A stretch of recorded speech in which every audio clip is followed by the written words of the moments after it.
is so tall you have to jump through it, huh? Oh, look, there's a butterfly. Get it, pup. Go get it. So you can see there's obviously some weeds out in this field. This, again, is the horse pasture. So that's my doggo. Oh, there she is. So that's to be expected. We don't normally cut this, but this year we decided to. I kind of used it as a dumping ground for any extra fertilizer I had. You know, if there's just a little bit remaining in the bin before you have to take it back to the fertilizer company, then you just kind of dump it right here. And because I had been doing that, it's really been kicking this field into high gear the last couple of years. It's not planted as straight orchard grass, but I have been overseeding it with orchard grass. And so orchard grass has been growing in, and that's why it's mostly orchard grass.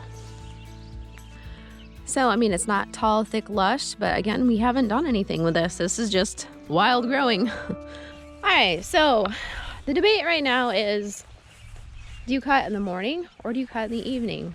Now, a lot of you guys that grow hay, you don't care about sugar in your hay unless you're growing it for cows.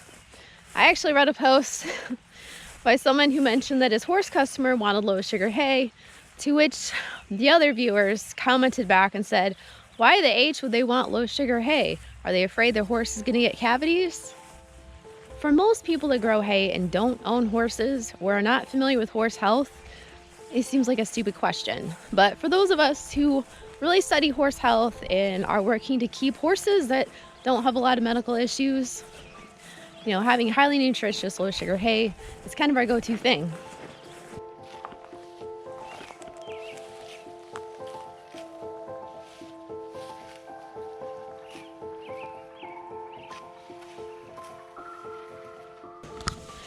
And I've got some new workwear that I'm trying out.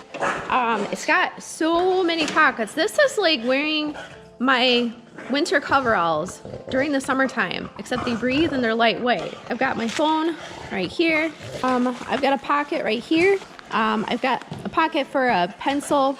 This is my knife pocket. And in this pocket, I've got a Cliff Bar. So this is my second day wearing these pants. They are very breezy and very lightweight. So I'm checking to see how well they perform in high humid weather. So we're gonna see how that works. All right, so I'm gonna get the animals fed and hook up my hydraulics, and then I guess maybe, oh! I guess maybe start cutting the front field. Thanks, Carl. Oh, hey Tut, what are you doing? You gonna ride today? Or did you, where's Puppers? Puppers not gonna ride? No? Alrighty. Puppers is pouting because I yelled at her for biting my foot. You know, this isn't exactly a very positive relationship here. Anyone else have a dog that's like extremely sensitive? Like, these Frenchtons get so butthurt. Alright, you gonna go out? Out he goes. Yeah, so the Frenchtons have the same sort of personality as the French Bulldogs. So if you like let them know that they're being naughty for something, they will seriously pout, and you'll never hear the end of it. Look at her over there all mad. So it's pretty much 9 o'clock. I'm gonna cut for an hour and that's gonna be it. 10 o'clock is my cutoff time for sugar. So let's see if I can get, this is gonna take a while to cut because it's so meticulous. I hate cutting this field. I really do. It's a pain in my butt. Oops, better. That wouldn't have been good.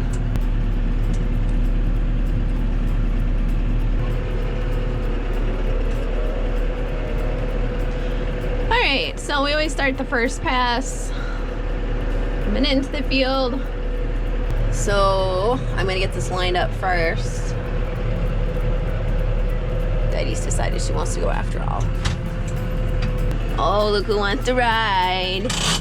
I guess she's not feeling so sad anymore. Look at Eric being all creepy. I don't know what he's pointing at. Alright, so we have the dog. Say hi, puppers. Let's get this going. PTO on.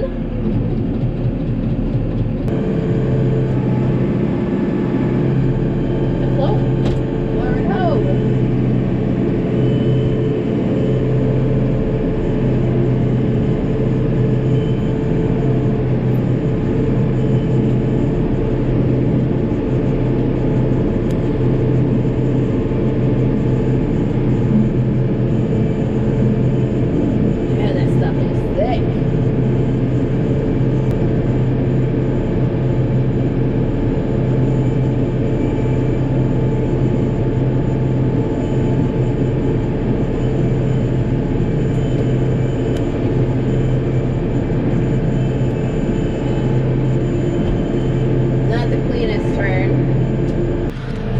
Daddy likes watching the birds and butterflies. Anyway, so we're gonna make our circle back around. Now the area I'm driving over right now, Eric actually had mowed. But look how much it's grown. I mean, this stuff is like already 8 inches tall. But that got a lot of fertilizer too, so I'm assuming that's probably why it's so tall. All right, so we're gonna back them into position.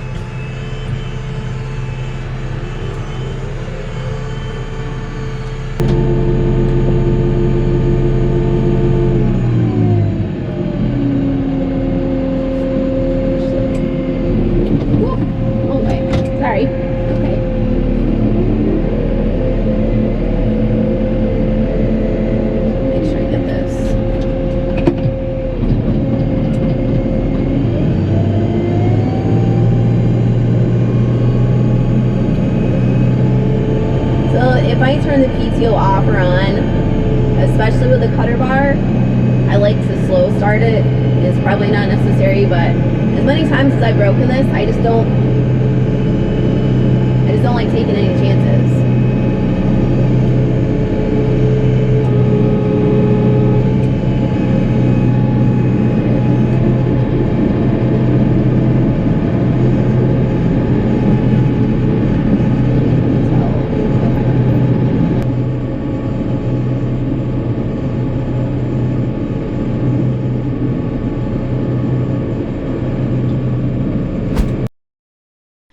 After making my second pass around the field, I realized the grass was still too wet.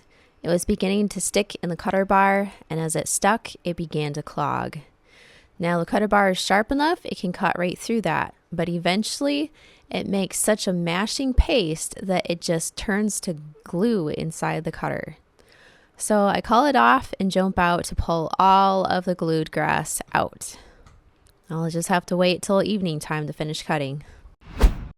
Okay, round 2. Oh, okay, so it's 7 p.m. It was definitely wet. I unclogged everything, hopefully.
Cutting in the evening is you can't see very good.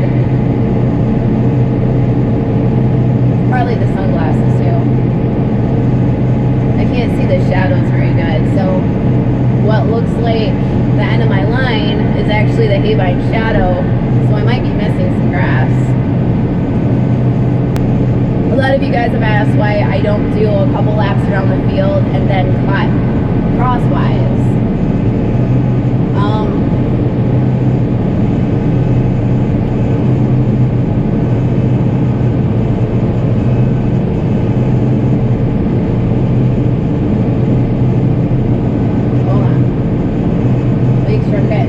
that. That's why. That's why I forget it. There's a big swing out right there. Oh, this stuff is thick, baby.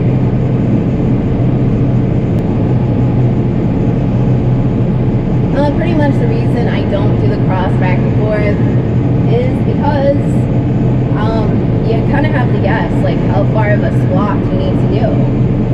And with the sickle machine, it really doesn't like running over stuff that's already been cut. And you kind of have to do that, a little bit of that when you go cross back and forth.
Pencil.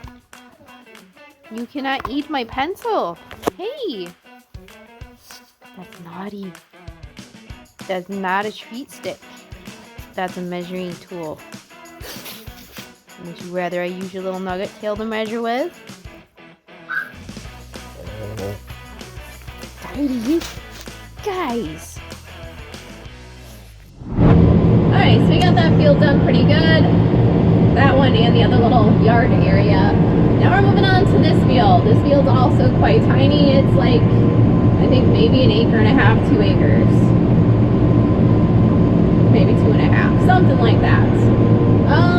Parts of it are very, very, very, very thick.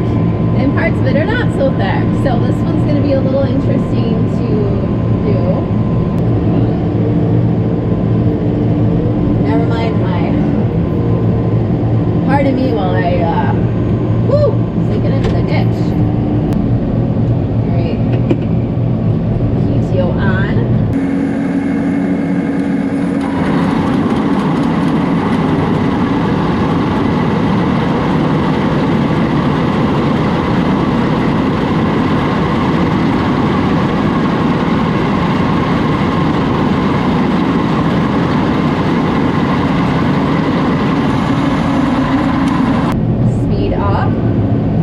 Is still with me. I know you can't see her, but she's down here.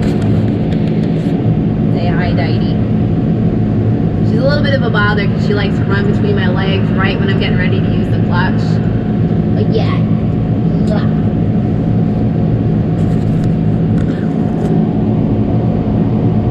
But we're working with it. She definitely loves riding the tractor. She will get out. She'll jump out herself, which I'm not thrilled with because she's small and she could break her leg. But, you know, she gets out, she wants back in. She likes it.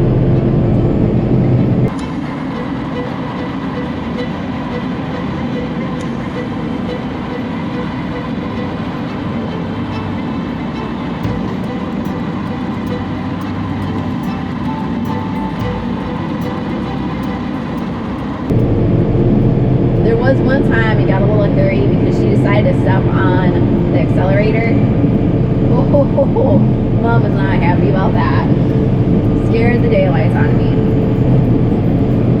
Alright, that's our first turn. Okay. So Eric came down here and mowed around a little bit, so I think I've got a little bit of a pathway to follow at least.